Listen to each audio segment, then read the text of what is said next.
We spend so much time talking about economic growth, but today we're going to explore a totally different way of looking at it, an economic philosophy that asks a different question.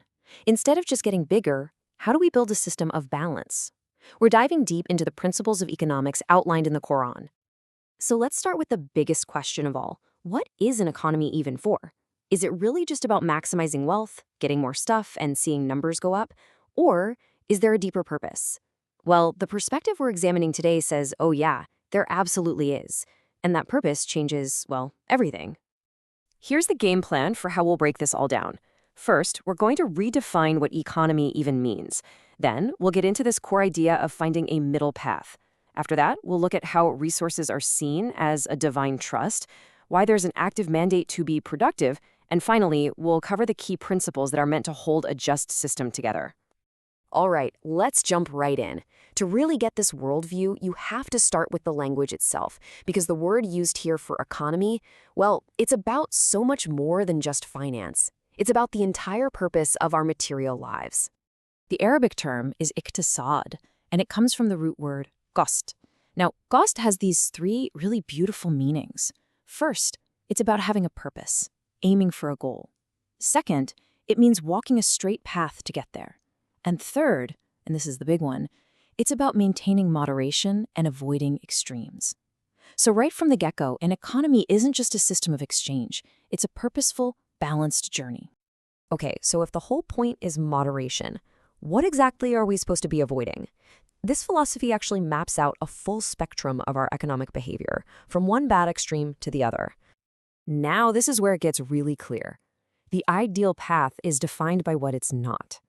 On one end of the spectrum, you have the negative extreme of excess. That's israf, or extravagance, and tabdhir, which is just pure wastefulness. On the complete opposite end, you have deficiency. That's bukhil, or being a miser, and shukh, which is this deep, ugly greed. The ideal, iqtisād, is sitting right there in the sweet spot. The wasat, or the middle way. It's that perfect balance that avoids both hoarding everything and wasting everything. And this whole idea of a middle way isn't just some friendly economic advice. It's a core theological principle.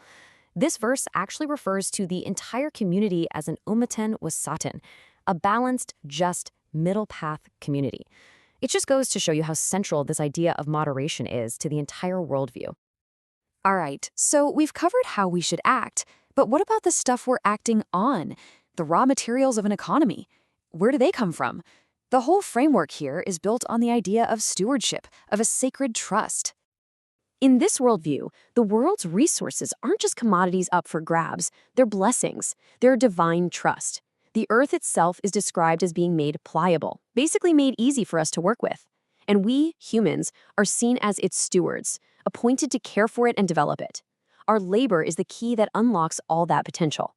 And specific things like water, the source of all life, and iron for making tools are singled out as special provisions. And this verse just sums it all up perfectly, doesn't it? The earth isn't for one person or one group. It's for all creatures. It's a shared inheritance that we're supposed to manage for the good of everyone. Okay, so we've got these resources held in trust. But here's the thing. You're not supposed to just sit back and admire them. No way.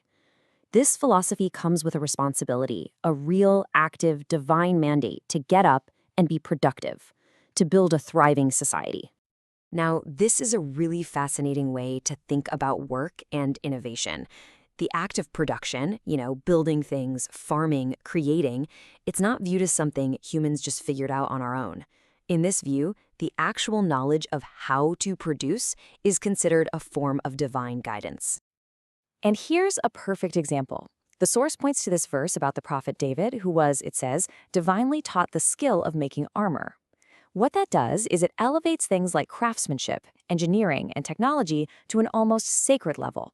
It's a gift given to humanity to help us improve our lives and protect ourselves. So this mandate to produce breaks down into a few key areas.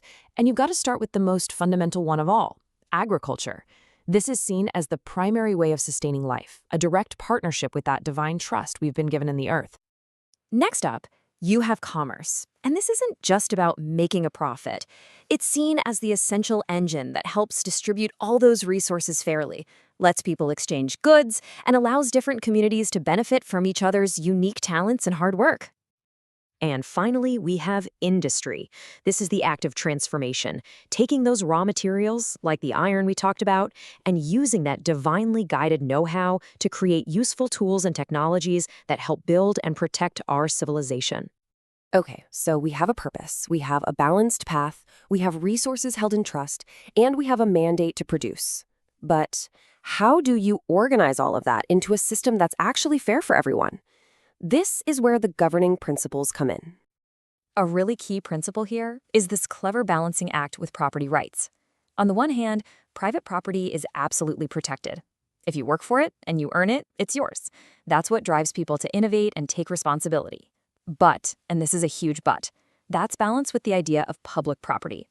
Essential resources that nobody really made, like minerals in the ground or huge rivers, are meant to be managed for the good of everyone. This prevents hoarding and stops wealth from just getting stuck at the top. But the crucial question is, what happens when someone falls through the cracks anyway?